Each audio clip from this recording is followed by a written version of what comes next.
পৌঁছে গেছি নৈহাটি স্টেশনে, বুঝলে তো।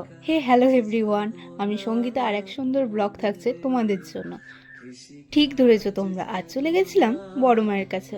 স্টেশন থেকে বেরিয়ে 5-7 মিনিট মতো লাগে মন্দির আসতে।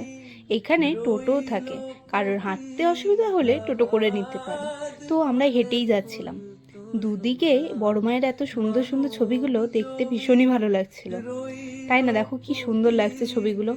সোশ্যাল মিডিয়াতে বড় মায়ের পিক ভিডিও বহুবার দেখেছি, কিন্তু আজ সামনে থেকে মাকে দেখবো। আর এই তো পুজো দেবো বলে তাই ডালাও নিয়ে নিয়েছিলাম। আর এই তো বড় মায়ের মন্দির, কিন্তু মাকে পুজো দিতে গেলে তো লাইন দিতেই হবে, তাই চলে গেছিলাম লাইনে। জানো তো, আমরা সবার শেষে দাঁড়িয়েছিলাম। খানিক পর পেছনটা তাকিয়ে দেখি এত লাইন, সেই গঙ্গার ঘাট অব্দি, কিন্তু লাইনটা ভীষণই স্মুথভাবে এগিয়ে যাচ্ছিল। মন্দিরে যত কাছে আসি আর মনে এক অদ্ভুত আনন্দ হচ্ছে। আর এই তো তোমাদের জন্য মায়ের পুজো দেওয়ার টাইম টেবিলটাও শেয়ার করলাম। তারপর অবশেষে মাকে দেখলাম সামনে থেকে। মাকে এই প্রথমবার দেখলাম। এই যে অনুভূতিটা ঠিক অতটা অন্যরকম ছিল, তোমাদেরকে আমি বলে বোঝাতে পারবো না। ভীষণই স্নিগ্ধ একটা রূপ ছিল মায়ের, দেখতে ভীষণ ভালো লাগছিল। আর ভালোভাবে পুজোও দিতে পেরেছিলাম। খুব মনটা হ্যাপি হ্যাপি লাগছিল। তো তোমরা এখনও যারা যারা যাওনি, অবশ্যই যেও, তোমাদের খুব খুব খুব ভালো লাগবে। ইচ্ছা থাকলেও এরপরও যদি সুযোগ পাই বড়মার মন্দিরে আমি অবশ্যই আসব। আর দেখো, বড়মার মন্দিরের ঠিক পাশেই ছিল এই ব্রহ্মময়ী মায়ের মন্দির। তো তোমরা যারা বড়মার মন্দিরে আসছো তারা একবার অবশ্যই এই মন্দিরটাতেও ঘুরে যেতে পারো, ভীষণই ভালো লাগবে। তো মন্দিরটা তখন বন্ধই ছিল, তাই বাইরে থেকেই ঠাকুর প্রণাম করে নিয়েছিলাম। সেখানে কিছুটা সময় কাটিয়েও নিয়েছিলাম।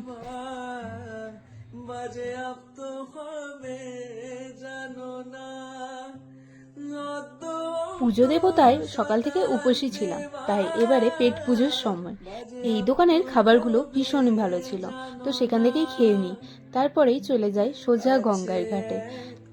সূর্য তখন ডুববে ডুববে করছে। তো চারপাশটা দেখো, দেখতে কতটা ভালো লাগছে। সামনে থেকে দেখতে তো ভীষণই ভালো লাগছিল।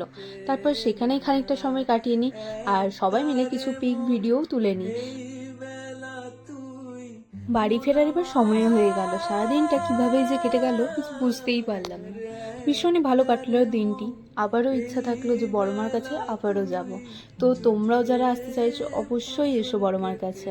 তো এবার বাড়ি ফেরার পালা। আর ভিডিওটা এখানেই এন্ড করছি। ভিডিওটা যদি তোমাদের ভালো লাগে তাহলে অনেক অনেক লাইক কমেন্টস করো। আর টাটা, বাই।